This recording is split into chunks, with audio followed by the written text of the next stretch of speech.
Uma história em muitos séculos. Capítulo 9. Chega o século XX. Desde muito cedo, aprendi com meu pai Thomas os ofícios da homeopatia. Ele quis ensinar para os filhos, mas somente eu me interessei.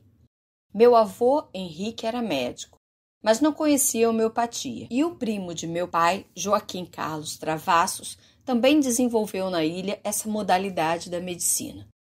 Quando entrou o século XX, eu já tinha 20 anos.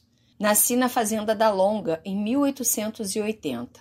Eu era o segundo homem da família, seguido do meu irmão Orlando.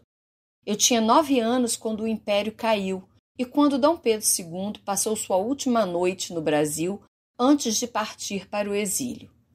Todos falavam na ocasião sobre o que acontecia e, mesmo criança, eu já sabia que as coisas não iam muito bem.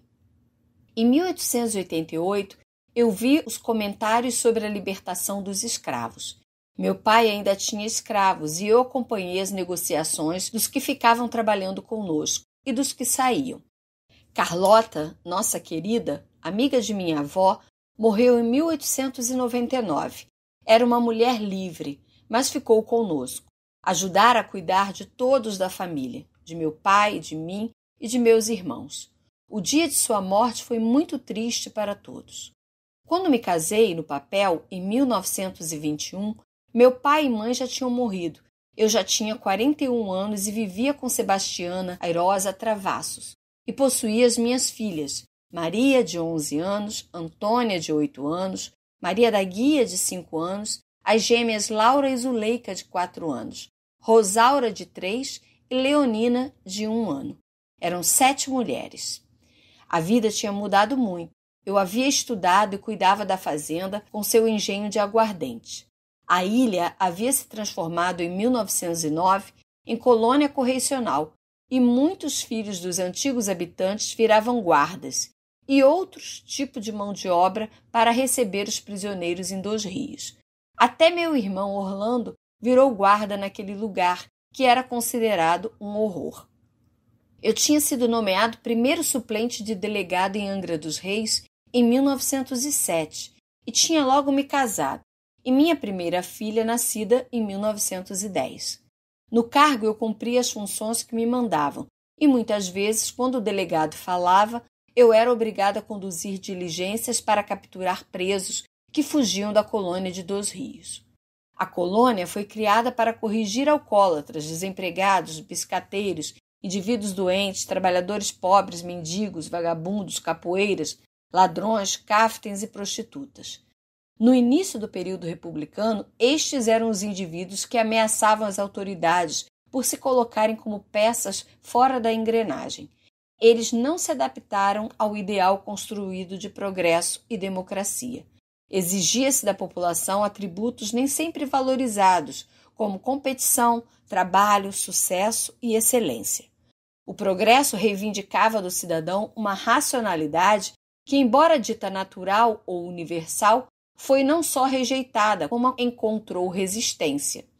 A adequação da população à sociedade industrial fez-se a partir de uma guerra nas ruas e da exclusão, que se tornava possível pela marca da marginalidade adquirida no interior das instituições carcerárias. Assim, na prática, o que acontecia era outra coisa, pois Dois Rios foi sede de práticas humilhantes, coercitivas e violentas. A partir de 1910, a população carcerária foi se modificando, pois a colônia tornou-se útil no encarceramento de manifestantes políticos. Em épocas de crise, em que o número de prisões era muito grande, utilizou-se também o lazareto como prisão política e militar. Logo, conforme as manifestações de rua e as organizações políticas se organizavam, maior era o número de presos, pois todos que contestavam eram presos, sendo também presos por ser considerada contravenção também as manifestações políticas contra o governo. Já na década de 20, isso acontecia. Nos governos Arthur Bernardes e Washington Luiz, houve um esvaziamento da colônia, que coincidiu com a criação de uma legislação específica voltada para a repressão de estrangeiros, anarquistas e comunistas, e, posteriormente, outro complexo penitenciário que seria tão obscuro quanto o dos rios. Tudo isso nós ouvíamos falar, se comentava pela ilha e era matéria dos jornais. Na longa, éramos eu e Orlando, os 2 homens da família, que ficávamos com a incumbência estabelecida por meu pai de cuidar das meninas. Era muita mulher na fazenda da longa.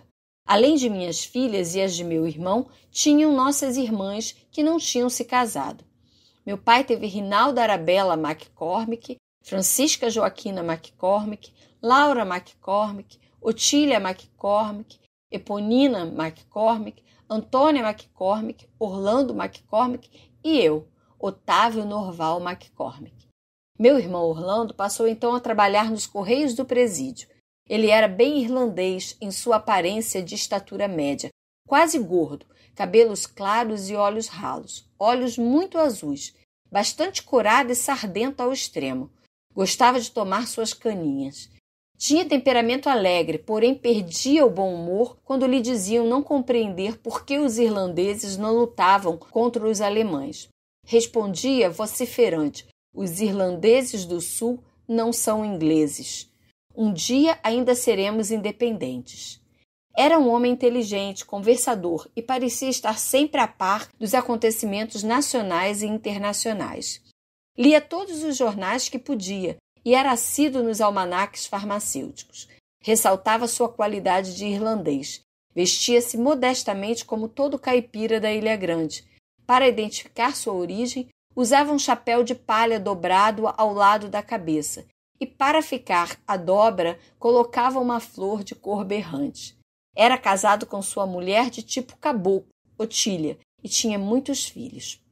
Minha mulher, Sebastiana Airosa Travassos, e eu tivemos também muitas meninas. Entretanto, ela faleceu em um parto e nossa última filha foi criada por minha irmã em nossa casa. Era a Pequerrucha.